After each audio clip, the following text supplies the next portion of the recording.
Hello students, how are you? I am your computer teacher Prakash Shrivastava और आज आपके लिए लेकर आया हूँ नेक्स्ट वीडियो जो आपको नए चैप्टर के बारे में बताएंगे। तो स्टूडेंट्स, सबसे पहले इस नए चैप्टर को जानने और समझने से पहले आप इस वीडियो को लाइक और सब्सक्राइब ज़रूर कर दें। बिकॉज़ अगर आप इस वीडियो को सब्सक्राइब करते हैं या इस चैनल को सब्सक्राइब करते हैं तो आपको नेक्स्ट वीडियो का नोटिफिकेशन आपके मोबाइल पे ऑटोमेटिकली मिल जाएगा। तो student, please please subscribe and like videos. तो स्टूडेंट्स, आज हम स्टार्ट करते हैं new chapter, chapter second. So in last chapter we have studied about the evolution of the computer, and in that chapter we know about we came to know about the types of the calculator devices invented in the past times, and now we see what the computer today. तो अब इस computer बहुत सारे devices बने, इन बहुत सारे devices के बाद जो है एक ऐसा डिवाइस बना जो आज वर्ल्ड में कह सकते हैं कि पूरे संसार में जो है उसका यूज़ किया जाता है और अलग अलग पर्पस के लिए डिफरेंट डिफरेंट टाइप्स के वर्क के लिए यूज़ किया जाता है। तो लेकिन इस मशीन को इतना एनेबल और इतना सक्षम बनाने वाला कौन सा चीज़ है, उसी के बारे में आज हम जानते हैं इस वीडियो में चैप्टर सेकंड के बारे में। Chapter second it will tell about the Windows 7 और विंडोज़ 7 क्या है, क्या करता है और इससे क्या क्या हम करते हैं, क्या इसका यूज़ करते हैं अपने कंप्यूटर में। तो आज जानेंगे स्टूडेंट्स विंडोज़ 7 के बारे में। तो चलो स्टूडेंट्स, आज हम चैप्टर नया स्टार्ट करते हैं विंडोज़ 7। और मुझे लगता है कि आपने जो मैंने अपने लास्ट वीडियोस में आपको एक्सरसाइज और क्वेश्चन आंसर्स दिए होंगे, वा शायद आपने उसे सॉल्व कर लिए हो और शायद उसे आपने अच्छी तरीके से पढ़ भी लिया हो, समझ भी लिया हो। तो उसको आप एक बार फिर से देखते रहना, उसे रिवाइज करते रहना ताकि फर्स्ट चैप्टर आप भूलें नहीं। और सेकंड चैप्टर के बारे में आज हम स्टार्ट करते हैं विंडोज़ 7 के बारे में। तो स्टूडेंट्स, यू नो कि Windows 7 is an operating system which coordinate and control the all the parts of the computer. तो आप ये जानते हो कि विंडोज़ ऑपरेटिंग सिस्टम स्टूडेंट एक ऐसा सिस्टम सॉफ्टवेयर है जो कंप्यूटर के सारे पार्ट्स को, या कह सकते हैं कि कंप्यूटर के सारे जितने भी पार्ट्स हैं, चाहे वो हार्डवेयर हों चाहे वो सॉफ्टवेयर हों, इन सभी को कोऑर्डिनेट और इन सभी को कंट्रोल करता है और इन सभी को जो है वो मैनेज करता है। तो आप देख सकते हो कि कंप्यूटर्स की मेमोरी हो, चाहे वो हार्डवेयर सॉफ्टवेयर हो, चाहे वो प्रोसेसिंग सिस्टम्स हो, ये ऑपरेटिंग सिस्टम इन सब को कोऑर्डिनेट और इन्हें हेल्प करता है, इन्हें एनेबल बनाता है। तो आप ये समझ लो कि जैसे ये एक विंडोज़ ऑपरेटिंग सिस्टम एक ऐसा सॉफ्टवेयर है जो हर एक कंप्यूटर के लिए इम्पॉर्टेंट है। जैसे हम ह्यूमन बीइंग के लिए हवा यानी एयर जो है बहुत ही ज़रूरी होती है, बिना हवा के बिना एयर के हम लोग जी नहीं सकते। वैसे ही जो है ये विंडोज़ 7 उसके लिए एक लाइफ, एक एयर मतलब एक कह सकते हैं कि उसके लाइफ की तरह वर्क करता है। जैसे ऑक्सीजन हमारे लिए जो है वो जीवन की तरह वर्क करता है, लाइफ है वो हमारा। इसी तरह विंडोज़ 7 भी जो है इस कंप्यूटर का, या कह सकते हैं सभी कंप्यूटर का एक जो है वो लाइफ होता है। तो हम लोग जानते हैं कि ऑपरेटिंग सिस्टम जो है वो बहुत सारे पार्ट्स को कंट्रोल करता है, रेगुलेट करता है। तो अब इसमें देखते हैं कि विंडोज़ 7 जो बहुत ही पॉपुलर ऑपरेटिंग सिस्टम है, और आज जो है बहुत सारे लेटेस्ट ऑपरेटिंग सिस्टम भी हैं विंडोज़ के, नेक्स्ट लेटेस्ट वर्जन जैसे विंडोज़ 8, विंडोज़ 10 और भी बहुत सारे अलग ऑपरेटिंग सिस्टम है जिसमें हम लिनक्स, यूनिक्स जो ग्राफिकल यूज़र इंटरफेस हैं, और हमारा विंडोज़ 7 भी एक ग्राफिकल यूज़र इंटरफेस है। यानी ग्राफिकल यूज़र इंटरफेस का मतलब है कि हम कंप्यूटर में इन ग्राफिक की मदद से कंप्यूटर में हम जो भी काम करते हैं वो देख सकते हैं कि हम किस पे वर्क कर रहे हैं, वो किस तरह का दिख रहा है, जिस हम एप्लीकेशन का यूज़ कर रहे हैं उसका लुक कैसा है, हमारा फाइल या हमारा जो डेटा है वो कहाँ सेव हो रहा है, किस तरह का फ़ोल्डर दिख रहा है, ये सारी चीज़ें हमें पिक्चर के फॉर्म में दिखाई पड़ती हैं, जिसको हम ग्राफिकल कहते हैं, यानी ग्राफिक्स कहते हैं। और हमारा ये operating system graphical user interface है, यानी ये हमारा विंडोज़ 7 ग्राफिक बेस्ड है, पिक्चर बेस्ड है। तो और हम यहाँ देख सकते हैं कि इस विंडोज़ 7 की मदद से, इस ऑपरेटिंग सिस्टम की मदद से हम और भी एप्लीकेशन सॉफ्टवेयर रन कर सकते हैं। Application software, you know student, application software वो सॉफ्टवेयर होता है जो हम अपनी डिफरेंट डिफरेंट वर्क के लिए यूज़ करते हैं। जैसे आप देख सकते हो कि M S Office is a kind of application software, M S Word, M S Excel, M S PowerPoint is for the application software. DTP, desktop publishing, जिसको हम CorelDRAW, PageMaker, Photoshop, ये भी application software की category में आते हैं। तो इसका मतलब है कि जो हम अपने जनरल टास्क के लिए हम करते हैं यूज़, वो एप्लीकेशन सॉफ्टवेयर कहलाते हैं।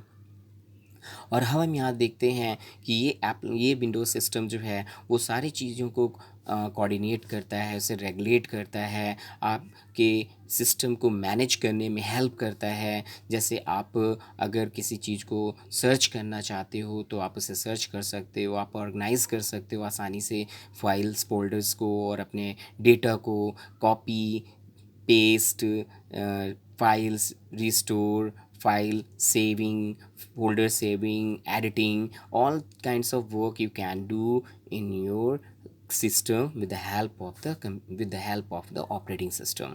तो अब हम स्टूडेंट आगे देखते हैं कि फ़ीचर्स ऑफ द विंडोज़ 7 पर, कि इसके फ़ीचर्स क्या हैं जो एक्सपी के कंपैरिजन में, यानी पिछले ऑपरेटिंग सिस्टम के कंपैरिजन में जो विंडोज़ 7 आया, यानी विंडोज़ 7 2009 को लॉन्च किया गया था।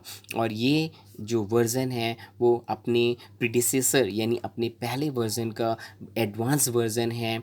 और इसमें कुछ ऐसे फ़ीचर्स हैं जो आपको एक बेहतरीन प्लेटफॉर्म, एक बेहतरीन जो है आपको कह सकते हैं कि हेल्प करते हैं आपको अपने वर्क में। तो कह सकते हैं कि इसमें हम नई थीम, नए डेस्कटॉप बैकग्राउंड पाते हैं और यहाँ पे नए स्टार्ट बटन, नए स्टार्ट मेन्यू भी हमें दिखाई पड़ते हैं। एक जंप लिस्ट भी होता है जिसको हम रिसेंटली फाइल भी कहते हैं, जो एक्सपी पे रिसेंटली फाइल के नाम से जाना जाता है।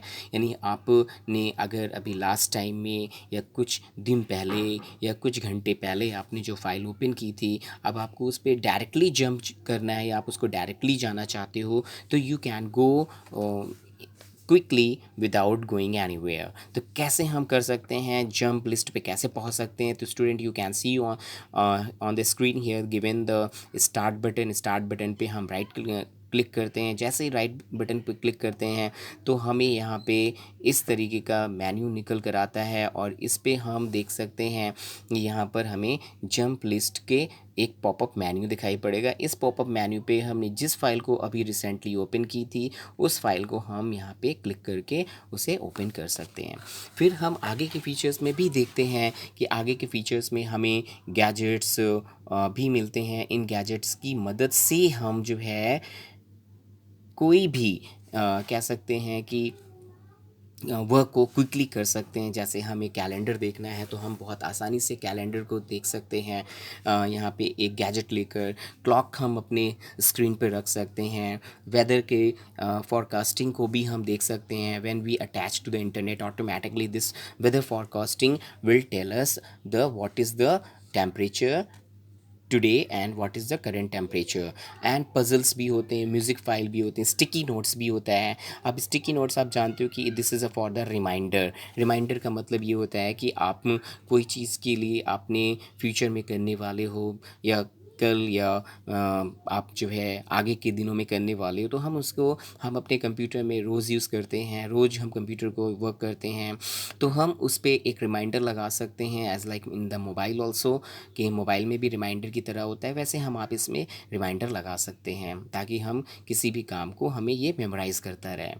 फिर हम देखते हैं आगे कुछ ऐसे फीचर्स हैं जो हमें बहुत ही एनेबल बनाता है हमें कंप्यूटर पे वर्क करने के लिए। तो हम आगे देखते हैं, फाइल्स एंड फ़ोल्डर्स भी हैं। फाइल्स फ़ोल्डर मालूम है फाइल्स क्या होता है। फाइल्स जो हैं वो एक कह सकते हैं कि इंफॉर्मेशन को या अपने डेटा को स्टोर करने की एक ऐसा प्लेस होता है, एक ऐसे जगह होती है जहाँ पे हम अपने इंफॉर्मेशंस को स्टोर कर सकते हैं उसे with in using the advanced tools। and now you can see also here the folders also कि folders क्या होते हैं, files क्या होते हैं। चलो सबसे पहले स्टूडेंट लोग देख लेते हैं कि files हमें कैसे दिखाई पड़ते हैं। तो स्टूडेंट्स आप देख रहे हो जो आपको यहाँ पे अलग अलग ये छोटे छोटे पिक्चर्स दिखाई पड़ रहे हैं, ये पिक्चर्स हमारे ही आइकन्स कहलाते हैं। और आइकन्स में हम यहाँ देख सकते हैं कि नीचे ये जो एक स्ट्राइप की तरह नज़र आ रही है, एक पट्टी की तरह नज़र आ रही है जिसे हम टास्क बार कहते हैं। और ये हमारे गैजेट्स हैं और ये हमारा जो है थीम नज़र आ रहा है, बैकग्राउंड थीम। और ये हमारा शो बटन डेस्कटॉप है। अगर शो बटन डेस्कटॉप पे हम क्लिक करते हैं तो हमने जितने भी अभी ओपन करके रखे हैं डेस्कटॉप पे, जितने भी आइकन्स हैं वो हमें यहाँ पे दिखाई पड़ते हैं। तो ये हमारा डेस्कटॉप होता है। और हम इसके बाद फाइल्स और फोल्डर की बात कर रहे थे। तो फाइल्स आप देख सकते हो कि ये सारे फाइल्स एप्लीकेशंस सॉफ्टवेयर हैं। कुछ फाइल्स भी हैं, जैसे आप वर्ड का क्रिएट करते हो या एम एस पेंट का क्रिएट करते हो तो आपको यहाँ पर भी सेव कर सकते हो। जैसे ये देख सकते हो कि ये एक फ़ाइल है और ये आपका एम एस वर्ड की डॉक्यूमेंट फ़ाइल है जो आपको इस कलर पे दिखाई पड़ रही है। यानी हर एक एप्लीकेशन की फ़ाइल अलग अलग फॉर्म में, अलग अलग जो है फीचर्स में हो सकता है। और हम फोल्डर की बात करें तो फोल्डर ये येलो कलर का, पर्टिकुलर कलर येलो कलर का होता है। फाइल्स और फोल्डर में स्टूडेंट अंतर क्या होता है कि फाइल्स कह सकते हैं कि कलेक्शन ऑफ पेजेस हो सकते हैं और इसमें हम अपने डेटा और अपनी इंफॉर्मेशंस को लिख सकते हैं, एडिट कर सकते हैं और उसे सेव रख सकते हैं। But in folder is a place where we can keep our files. जहाँ मतलब फोल्डर ऐसा प्लेस होता है जहाँ पे हम अपने फाइल्स को और सब फोल्डर को रख सकते हैं। तो आप इसे कैसे क्रिएट करते हो, कैसे क्रिएट कर सकते हो, तो आप यहाँ पे देख सकते हो कि ये लिस्टिंग दी गई है। दीज आर फाइल हियर, ये फाइल्स हैं और ये येलो कलर के जो हैं ये फोल्डर्स हैं। और ये फ़ोल्डर एक, जैसा मैंने बताया कि एक प्लेस होता है, एक जगह होती है जहाँ पे अपने फाइल्स और फ़ोल्डर को रख सकते हो और इसे आसानी से ऑर्गेनाइज़ भी, यानी उसे आप व्यवस्थित क्रम में रख भी सकते हो। तो स्टूडेंट ये देखेंगे कि किस तरीके से हम फाइल्स और फ़ोल्डर को बना सकते हैं, क्रिएट कर सकते हैं। तो student managing files and folder कैसे आप मैनेज करोगे, कैसे आप उसे मतलब आप मूव करा सकते हो, कैसे आप उसे डिलीट कर सकते हो, कैसे आप एक जगह से दूसरी जगह आप उसे रिप्लेस कर सकते हो। तो हम यहाँ देखते हैं कि एक ऐसा ऑप्शन है विंडोज़ एक्सप्लोरर जो हमें अपने फाइल्स और फोल्डर को ऑर्गेनाइज करने में हेल्प करता है, मदद करता है। तो हम यहाँ पे देख सकते हैं कि कैसे हम विंडोज़ एक्सप्लोरर होता क्या है। तो स्टूडेंट्स, विंडोज़ एक्सप्लोरर एक ऐसा कह सकते हैं कि ऑप्शन है आपके कंप्यूटर में जिससे आप जो है कंप्यूटर के किसी भी लोकेशन पे मूव कर सकते हो, किसी भी लोकेशन पे नेविगेट कर सकते हो without closing your current window. तो अब अपने विंडो को क्लोज़ किए बिना एक लोकेशन से दूसरे लोकेशन पे मूव कर सकते हो आसानी से। तो हम यहाँ देख सकते हैं कि कैसे इसको ओपन करेंगे। तो सबसे पहले हम विंडोज़ ओपन करने के लिए क्या करेंगे कि हम स्टार्ट बटन पे क्लिक करते हैं और स्टार्ट बटन पे क्लिक करने के बाद हम ऑल प्रोग्राम्स पे क्लिक करते हैं। ऑल प्रोग्राम्स पे क्लिक करने के बाद विंडोज़ एक्सप्लोरर पर आप देख सकते हो कि एसेसरीज़ पे क्लिक करने के बाद विंडोज़ एक्सप्लोरर पे आते हैं। और जैसे ही विंडोज़ एक्सप्लोरर पे क्लिक करते हो ये आपको विंडोज़ एक्सप्लोरर का विंडोज़ आपको दिखाई पड़ता है।